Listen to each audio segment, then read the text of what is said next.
Hey, it's Bill. You're tuned into the Pennsylvania Rock Show featuring the best unsigned rock and metal that Pennsylvania has to offer. This is episode number 815. With me tonight is my friend from Seethe, Patrick McElravy. Sir, how are we doing tonight?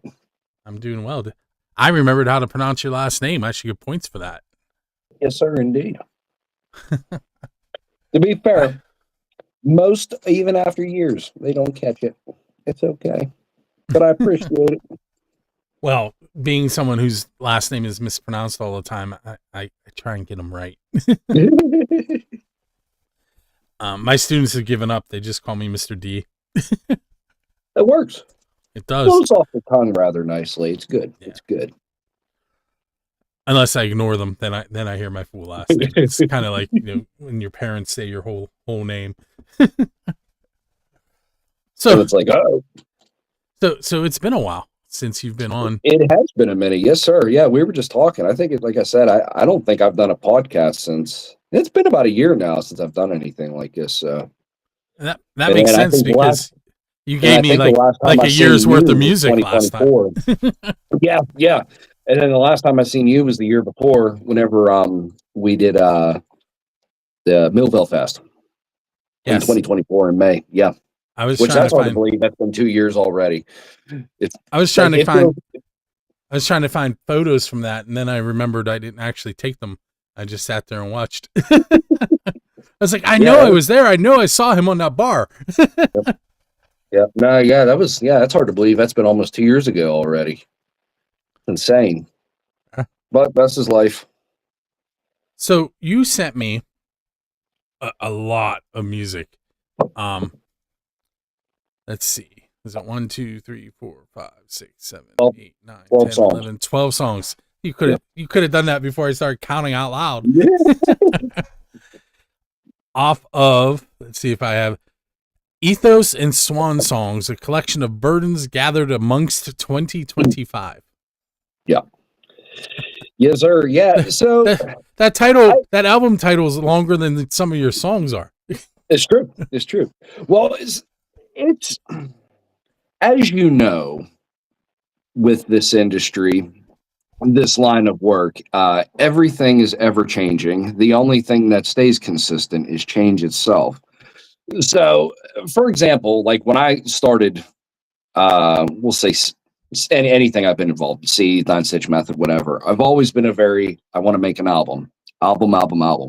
So as time has gone on, and I've not only been an artist, but I've been I guess you could say like an indie label head, artist manager and stuff. As time has gone on and progressed, sometimes less is more. So they don't, people don't want full length albums anymore. EPs or singles, that's the way to go. So I went from making albums, and then in 2024, I just released small EPs, just 3 to 5 songs each.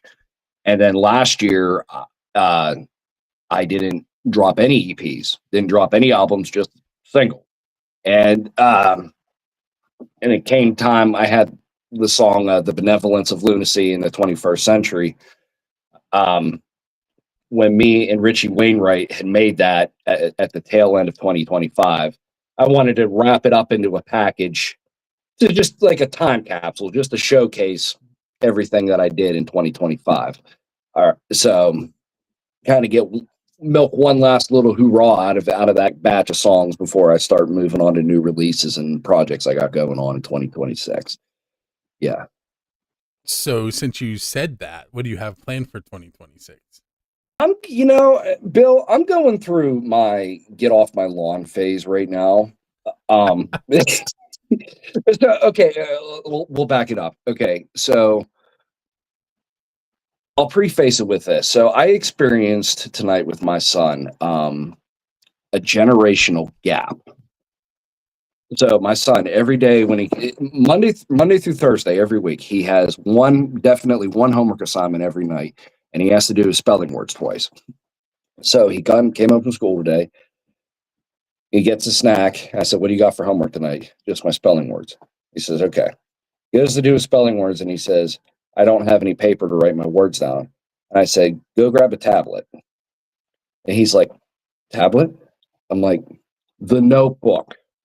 He's like, why'd you call the notebook a tablet?" I said, "That's what we used to call them when I was your age. We didn't have tablets, because he automatically thinks, oh, the Tablet iPad or computer. whatever. You Yeah. know what I mean?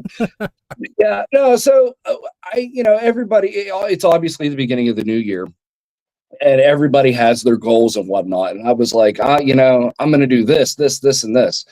And just all of the AI and everything. And then just seeing, I feel like us artists, for us to get seen and heard, it's not so much the audience we're trying to capture, but it's more that we're like puppets or monkeys. We're there to dance and entertain. If you want to get your stuff out there, you have to make this clip and you have to do this and you have to post here so many times. And I'm like, why am I doing all that? So I've been in creative mode. I'm working on a full-length album and I've just been like, I don't want to touch social media. I don't want to do it. So I've just been fighting with that. So I'll be like that for a couple more weeks probably, and then I'll start to look at my numbers and my statistics and analytics and all that, and I'll be like, ugh. Like, I really need to get back to doing some of this stuff to boost some of these numbers back up, especially with new music coming out. I don't know, man. We're in a weird day and age. It just, I don't know. I don't know what to think about this side of the industry anymore. I don't know whether to love it, hate it, be a part of it, not be a part of it. It's just a really weird place to be when we're fighting with technology and they're pushing it down our throats. You know what I'm saying? We're taking the soul and everything out of art. And it's just it's hard. It's hard to watch and it's hard to be a part of it and involved in it. I didn't mean to get this deep on you right from the rip. I apologize. No. I'm just sitting there I'm thinking to myself, he does remember that I teach technology, right? I'm aware. I know. But I get it. I have a poem that I wrote, a visual poem. I don't know if you're familiar with those. No. So it's when the words of the poem make a picture, and the words and the picture together give you the meaning of the poem. And Okay. I remembered it like 150. 12:50. I'm really bad at this. 12:50. It was 1:00 class. It was 12:50, and I should have already been walking to the class. And I was sitting in my dorm room, and I went, "Oh, I had to write a poem for today." I was taking an intro to poetry honors course, and I hurried up and I flipped open my notebook and it said visual poetry, and there was a computer sitting in front of me. So I took the word technology and I made a monitor, a keyboard, and a mouse. And in the middle of the keyboard, where the keys would go, I put failing humanity. And I titled it Truth, and I was late to class. I got an A on it. And then the professor put it in a textbook that she was writing. And then she gave me the only B out of the whole class for my final grade. Everybody else got A's. She told me I was... Okay, so if she used it for all that, why did you get a B, though? She said I was a good prose writer, but I was not a poet. Okay.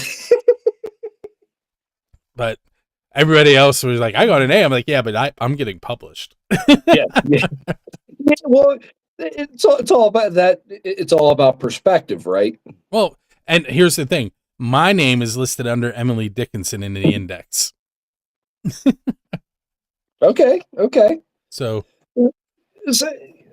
I'll take the B. It was a weighted class. It was an A anyway. Yeah.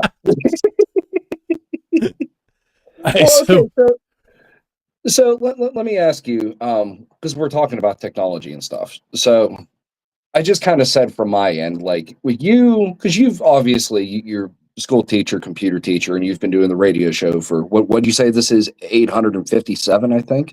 It's 815. It's 815. Okay. We're into year 21. What's the biggest glaring change now versus back then? As far as the show, Yeah. And I'm like gonna cliffhanger that. We're gonna take a break. I'll answer it when we come back. okay, perfect. All right. We are going to hear from you, Seethe. We're going to hear Oceans and Banshee. And after I answer his question, I'll have him pick one of those songs and do a deep dive on it. So don't go anywhere. We'll be right back.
Hey, Spill, you are tuned in to the Pennsylvania Rock Show, episode number 815.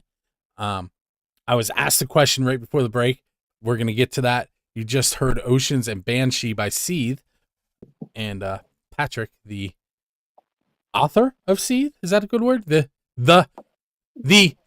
singularity. Brainchild. Everybody, it doesn't matter what I say. Because like I'll message, blogs and magazines or whatever about Seethe, and no matter how many times I say I am a solo artist, they just say a band. They just everybody assumes I'm a band, and I'm like, I mean, I guess the music. I mean, when you're live, it's backing tracks, but you record all that. Yeah. Well, no, the not the music. No, I work with people to help create that music and whatnot. Yeah, for Seethe, just strictly lyrics and vocal. That's all I am. Okay, so your question was glaring differences between when I started the podcast and now? Yes. Well, I'm still sitting in pretty much the exact same spot in my house, so it's not that. Well, when I first started, it was audio only, but the technology behind the live streaming radio portion of it is almost exactly the same. The biggest difference for me is the video stuff that we do, and that has just started for me in 2020 because COVID hit and I had extra time because I wasn't driving to and from work, and I taught myself how to do it. And now we're at the point that we're live on Roku and Fire TV right now. And that's what's up.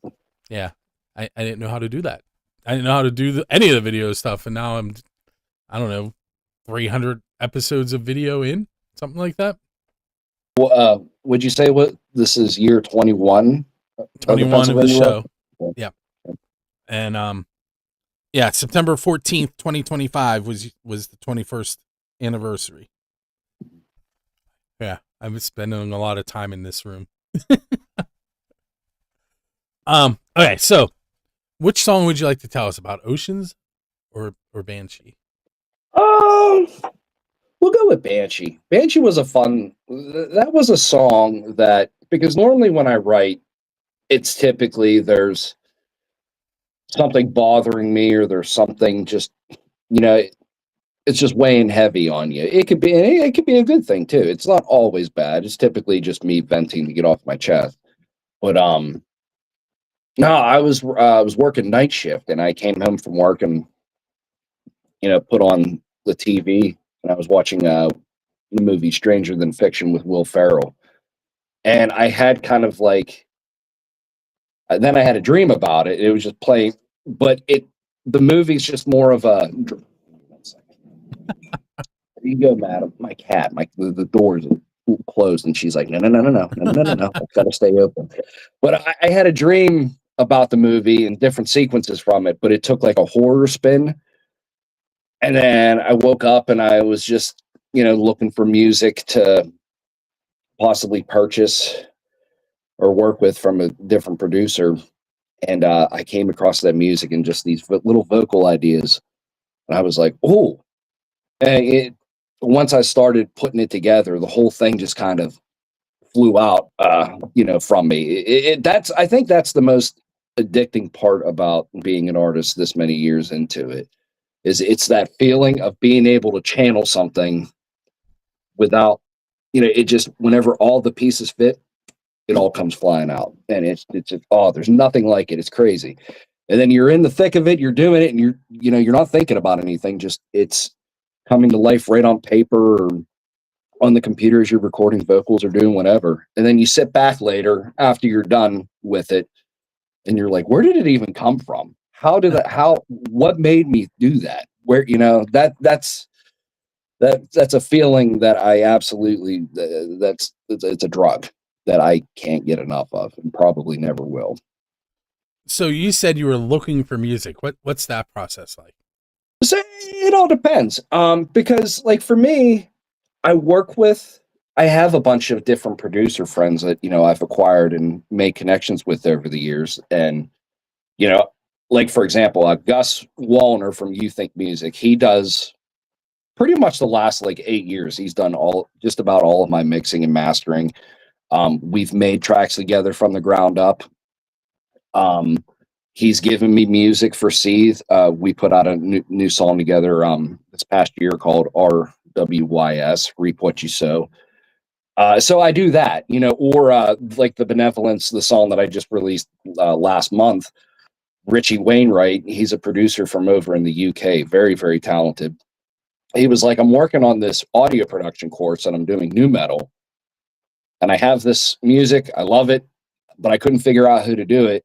He's like, I was on Instagram and I seen you. He's like, Seethe, this is the most nu metal guy I know. He's perfect for it, So stuff like that happens, or like I'll just scour YouTube or BeatStars or something like that, and then nowadays I always make sure that if I do go that route, I can't stress this enough. If you're going to purchase music, or lease it out, always make sure you are able to acquire the appropriate paperwork for when you go to put it online. But that's something for another day. Licensing is important. Yeah, but no, like I'll just go be like Deftones type beat, or it just just whatever mood I'm feeling. Like I'll just go through, just listen to different things for different vibes or whatnot. Or if I have an idea in my head and like I know enough different people, I'm like, like they kind of do this kind of style. I'll see what they got. You know what I mean? So it could go either way. It could just be me purchasing music off of BeatStars, or it could be me, working with an actual person and collaborator. Well, earlier you said sort of being a co-head of a independent record company, and I feel like we're going to make that jump for a moment. Okay. So we get to show each other's stuff off sort of in this segment. So okay. This is DI Records website. It's di-records.com. I recently, yes, that's the old logo though. Yes, it is. Old school, baby. So, I have done various versions of this website. This is the newest version. Dakota had went out. He's in Colorado now, and he was trying to find somebody in Colorado to build a new site. And as you can see, it ended up being me again anyway. But anyway, so if you go to artists on this site, you will see all the DI Records artists and some alumni. I'm going to scroll back up here alphabetically and find Seethe. And this is the Seethe page. You can find his Facebook, Spotify, YouTube, Bandcamp, his contact information, a short bio, Spotify player. And if you keep scrolling, you can see a whole bunch of album art for works that he's put out. And if you click on those, it'll take you to the Spotify player for that song in particular. I spent like 4 straight days during a snowstorm working on this site. It looks fresh, B. I'm not gonna lie, she looks good, hot off the press. So Here, hold on a second. You're okay, sweetie. What do you need? All right.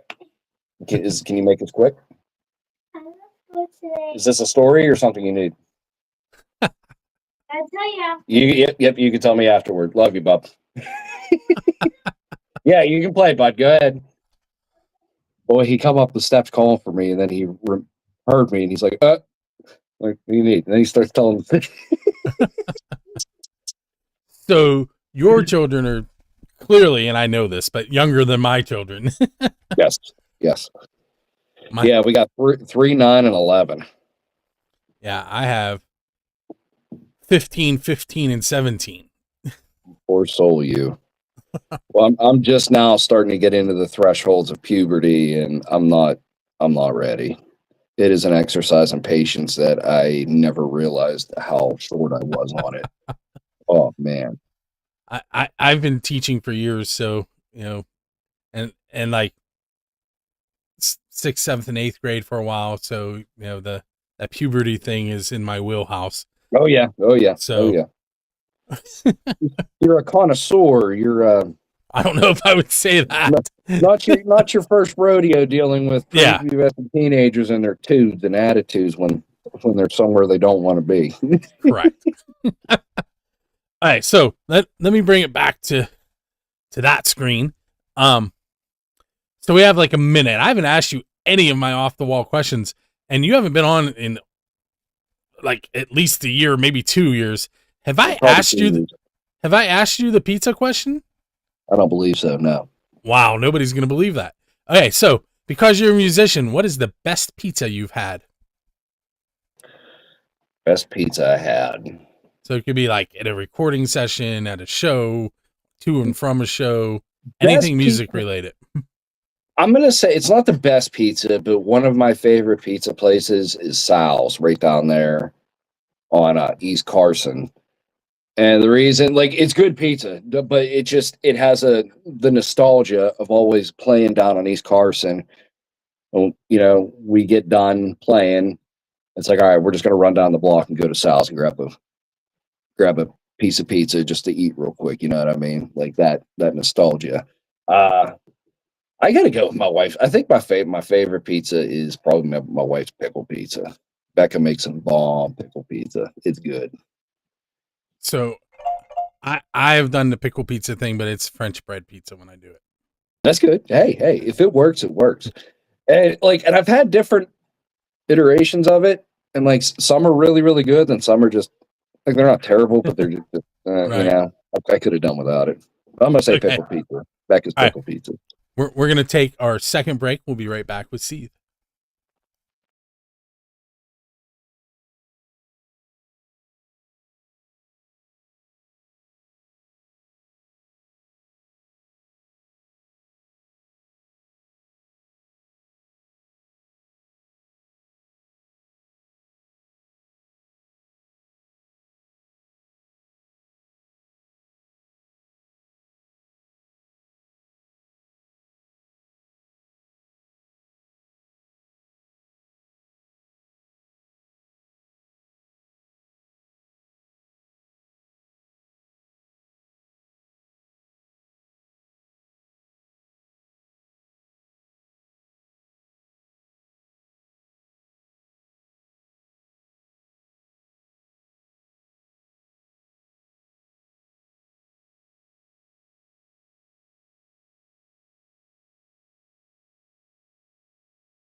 Like the great DJ I am not, I forgot to mention what songs you were going to listen to. You heard a brand new song from Gonto called Kiss of Wine. And then we went to a song from like October-ish of 2025 from Bethlehem called Sunseeker, those are both singles. In case you haven't figured out, we're kind of going a little heavier for this show. This might be the Pennsylvania metal show this week. We started out with Skell and Kilburn, and then we played Seethe, and now we've hit Gonto and Bethlehem, and at the end, we're going to hear another DI Records band, Signs of Tranquility, metal, and then we're going to end things with Feast on the Fallen, and you can't get any more metal than that. I haven't heard from him in forever either. Oh, Randy's Yeah. well, he's doing a lot of acting stuff and whatnot now. I always see him on Facebook. He's always on the set of some movie or whatever. He's in different productions and stuff. And then he's doing a lot of I don't know if he's still doing the photography and whatnot as much as he was, but yeah, he's got his hands in it. That kid's always been busy. And the longer more time goes, he's doing really good for himself. I'm proud of him. Very cool. All right, so you mentioned 9-Stitch Method. We might as well bring that up a little bit. What's going on hiatus, right? Yeah, just life's busy. We talk like every day, every other day. You know, it's not like anything bad or anything's happened. It's just I got 3 kids, a family, and Josh is doing his thing and working with his old man and whatnot. We've been talking about getting together and doing music and whatnot. It just hasn't come to fruition, but it's there. Yeah, nothing bad or anything, but the itch is definitely there. I have a feeling before the end of 2026, we'll be seeing some new 9SM. It's calling for it. We need to come out of retirement. I almost grabbed my shirt to wear tonight, but then my current setup is cut off, and I was like, you know what? No one's gonna see it anyway. But I do still have a 9-Stitch Method shirt. I was watching that video you got of us, Subconscious Thoughts on YouTube. That popped up the other day while I was at work at the church. I was like, man, that feels like a lifetime ago. Holy crap. Oh, it's only been 6.5 years, 7 years. Which that's crazy because it don't feel like it's been that long. A lifetime worth of stuff has happened in between there, but it's just time goes quick, dude. So every day. So I started a new podcast, which is a spin-off of this one. Okay. It's called the Pennsylvania Rock Show Flashback. And what I've been doing is going back and taking an older song from an artist, and we interview them, talk about how it was recorded, what kind of equipment was used, who the producer was, that kind of stuff, and then get a story about that song, play it. Then we come back and we talk the same stuff about a new song that they've done and play it. Amazing. I love that idea. And the problem with that is I'm starting to realize how long 21 years really is. Like, because I think back on it, like I just did one with Bill Postal, who was in Doppler Effect. One of the very first band I ever worked with was Hybrid, which has morphed its way all the way through to A Common Crown with Matt and Steve and Jen. Okay. But probably fourth in the list would be Doppler Effect. And we were going back and telling some stories in that episode. I have some that haven't come out yet. Like I did one with Doug Carnahan, which will be coming out tomorrow, Tuesday at 8 p.m. on Music from 412. And then followed that up with an interview with Matt Franny, who is the drummer in Hybrid, and we did a song off of their 1998 album as the old track, and then A Common Crown track is the new one. Well, let me ask you a question. So, like we said, 815 episodes. Now, obviously, some of them are doubled, maybe triple, repeat guests and whatnot. Yeah. But do you ever be like, oh, did I interview that band? I do it all the time. Or I'll bring somebody on. I'm like, hey, you've been on the show before, right? And they're like, no. I'm like, really? How did that happen? Yeah. This is your third time on as Seethe. I know that for sure, because when I tried to name the page on my website, it made me put a 3 at the end of it. And you were on a few times as 9-Stitch Method, and I think you've done some other shows, like maybe co-hosting and stuff with me, maybe. Yeah, something like that. I'm sure we did. But yeah, yeah, for sure. There are times that I'm like, oh yeah, you've been on. They're like, no, I haven't. Or I'm like, I forget that they've been on. And part of that is, 21 years ago, I was 28. and there was none of this gray and even, yeah. Well, that's like, I've been at Honeywell for 15 years this year. And I'm like, I'm about to be 36. I'm like, oh, I wasn't even 21 when I started there. Holy. Yep. I look at my kids. I'm like, you've been here around for 11 years? What the heck? My wife asks me all the time. She'll be like, hey, what year did you start teaching it in the diocese again? And I was like, listen, 2004. And it's not because I remember that's when I started teaching. It's because that's when the rock show started, and they happened within a month of each other. So I started working at a Catholic school and started a podcast about metal and rock in within 30 days of each other. And that's just kind of who I am. So we have like 3 minutes. What have we not covered that you would like to throw out there into the ether?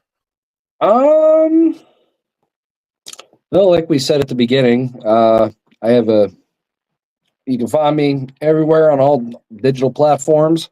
I have a brand new compilation of all of my singles from 2025 called Ethos and Swan Songs, and it is available for download for free on Bandcamp. Working on a new album. I got some features and stuff that I'm working on that'll be coming out soon. Yeah, probably not doing any shows again this year. Probably still keeping a hiatus from shows. Just I have Let me no. turn your question around on yourself for a second. So Okay. you get featured on a bunch of other artist stuff too. So Yeah. how many recordings are you on? Do you know? Enough.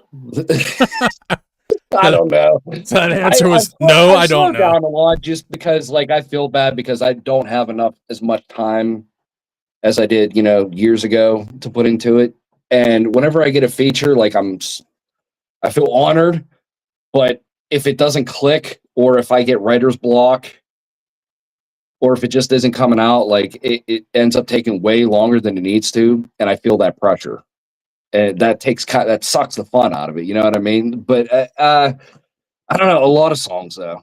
Been a lot of good ones over the years though. So honestly, them are some of my favorite vocals. Are the ones that I put on feature tracks.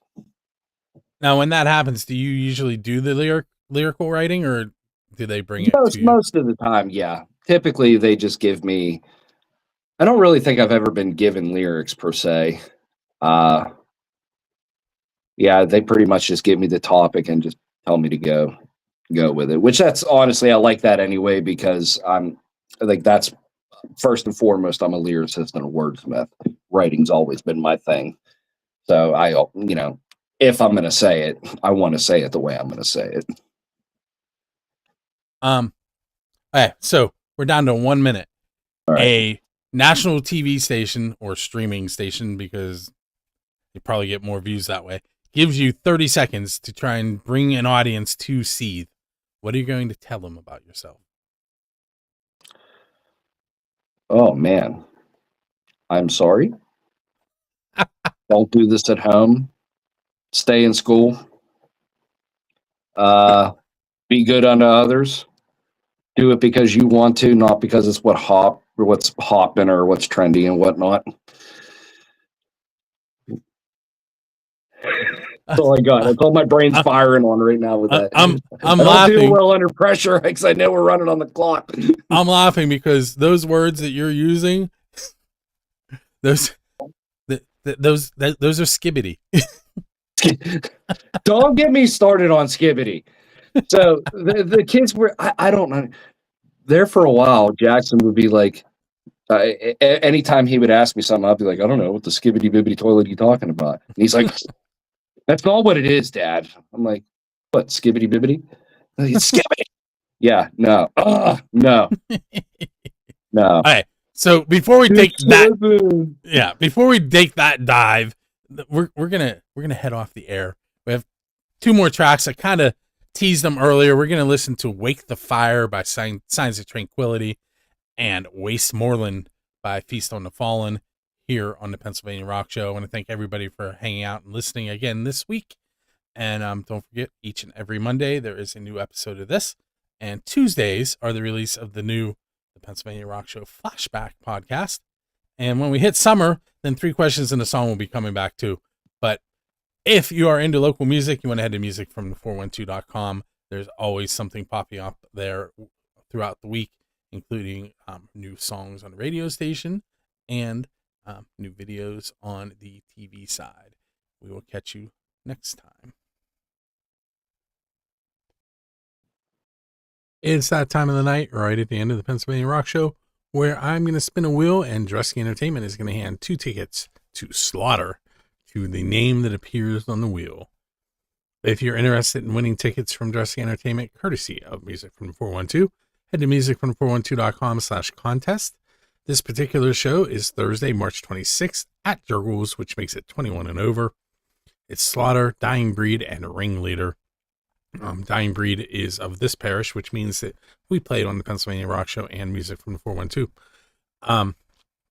Also, if you are interested in winning tickets to other shows, again, musicfrom412.com/contest. Anyway, I'm losing myself here. It is Slaughter. It is March 26th at Jurgles.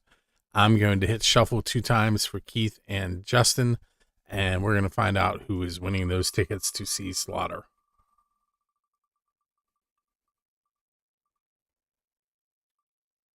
Justin Todd. Justin, keep an eye on your email address because I will be sending you an email with information, and then Dresky Entertainment will follow up and tell you how to get those tickets from them. Once again, make sure you head over to musicfrom412.com/contest to enter for your chance to win 2 tickets to various upcoming Dresky Entertainment shows.